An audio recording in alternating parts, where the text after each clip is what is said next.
Students, let discuss with new topic is function of the tubules। मतलब tubules किस तरह हमारे नेफ्रॉन्स में काम किया करते हैं। ट्यूब्यूल्स तो आप जानते होंगे। ट्यूब्यूल्स जहाँ से शुरू होता है वो होता है पीसीटी यानी प्रॉक्सिमल कॉन्विलेटेड ट्यूब्यूल। देन उसके बाद जो डिसेंडिंग पार्ट जाती है उसे हम हेनले ऑफ लूप कहते हैं। देन उसके बाद असेंडिंग पार्ट को हम कहते हैं डिस्टल कॉन्विलेटेड ट्यूब यानी डीसीटी। तो हम इसी ट्यूब्यूल्स को पढ़ने वाले हैं। और उसके बाद जो हमारा फिल्टर होता है वो फिल्ट्रेट होके नेफ्रॉन्स के कलेक्टिंग डक्ट में जाता है। सो स्टार्ट करते हैं पीसीटी से। तो proximal convoluted tube is a line by simple cuboidal brush bordered epithelium. इस ये सिंपल क्यूबॉडिकल उसका होता है, सिंपल क्यूबॉडिकल एपिथेलियम का होता है। और ये सरफेस एरिया को इनकी जो सरफेस एरिया है वो इंक्रीज इतनी होती है ताकि इनका जो रीअब्जॉर्प्शन प्रोसेस है वो ज़्यादा से ज़्यादा हो सके। So increase the surface area for reabsorption. ये अपने सरफेस एरिया को इंक्रीज करते हैं रीअब्जॉर्प्शन के लिए। Nearly all the essentials nutrient, जितने भी न्यूट्रिशंस हैं हमारी बॉडी के लिए ज़रूरत न्यूट्रिशन, वो ये एब्जॉर्ब कर लेती हैं। Then 70 to 80% of electrolytes and waters are reabsorb by the segments.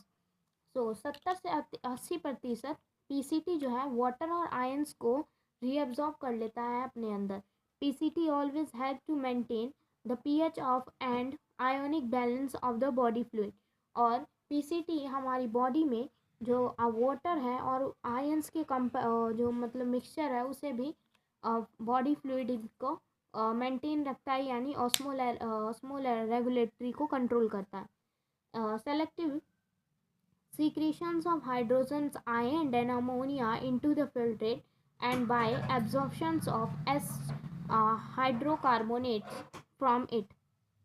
तो ये अपने अंदर से कुछ जैसे कह सकते हैं इनके द्वारा जो रीअब्जॉर्प्शन नहीं होते हैं वो कुछ इस तरह के सब्सटेंस है जैसे कि हाइड्रोकार्बोनेट, अमोनिया, हाइड्रोजन आयंस, इस तरह के सब्सटेंस जो है उनसे सेलेक्टिवली सिक्रेशंस नहीं हो पाती हैं। Next is Henle's loop. Reabsorption is minimum in it ascending limb। जो ज़्यादातर reabsorption होता है वो ascending limb में होता है। So, however, this region play a significant role in the maintenance of high osmolarity of medullary interstitial fluid। ये ज़्यादा से ज़्यादा मात्रा में reabsorption करता है। मिनिमम reabsorption ascending में होती है।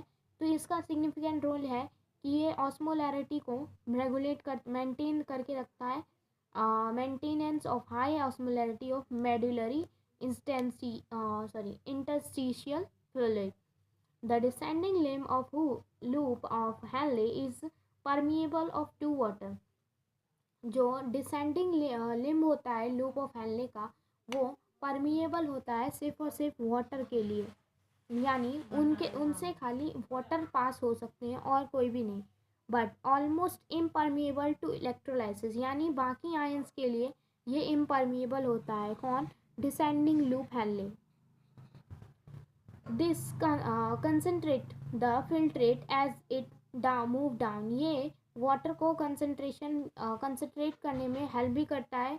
फिल्ट्रेट को कंसनट्रेट मतलब वाटर कम से कम अमाउंट में, हमारी बॉडी में जब वाटर की डेफिशिएंसी हो जाती है तो कम से कम अमाउंट में हम उस वाटर से अपनी बॉडी में यूरिन कह सकते हैं यूरिन को आउट कर सके, इसलिए ये उसे हम कंसंट्रेशन कहते हैं। द असेंडिंग लिव इज इम्परमिएबल टू वाटर।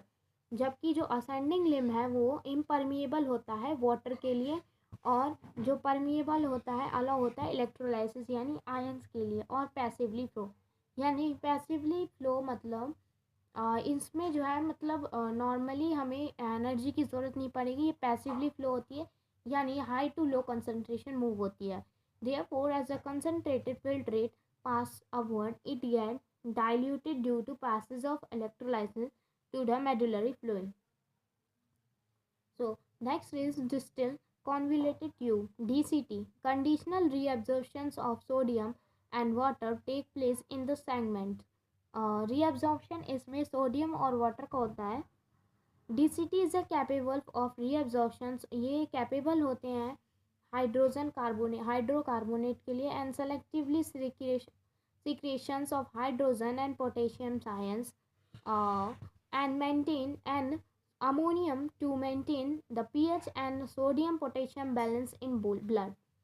सो ये ईज़िली कह सकते हैं कि जो हाइड्रोकार्बोनेट है जो PCT के थ्रू नहीं हो पाए थे रीअब्जॉर्ब, वो DCT कर लेते हैं बहुत ही ईज़िली। और इनसे जो हाइड्रोजन और पोटेशियम है वो इनसे नहीं हो पाता है सीक्रेशन, सॉरी इसका मतलब वो नहीं हो पाता है कैसे फिल्ट्रेट, तो इसलिए ये उसे सीक्रेट कर देते हैं और ये अमोनिया का pH और सोडियम और पोटेशियम बैलेंस करके रखते हैं हमारी ब्लड में।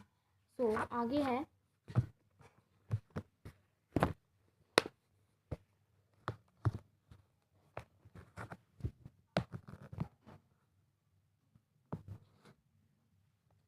collecting duct. This long duct extend from the cortex of the kidney. Collecting duct क्या होते हैं? जो लॉन्ग बड़ा सा कॉर्टेक्स में, किडनी के कॉर्टेक्स साइड में बड़ा सा, और ये एक्सटेंड होता है to the inner part of medulla, और मेडुला के अंदर तक होता है। Large amount of water could be reabsorbed from the region to produce a concentrated urine. ये ज़्यादा से ज़्यादा अमाउंट ऑफ यूरिन रीअब्जॉर्ब करता है कौन? कलेक्टिंग डक्ट, और यूरिन को कंसनट्रेटेड में हेल्प भी करता है। The segment allow passage of small amount of urea in the medullary interstitium to keep up the osmolarity.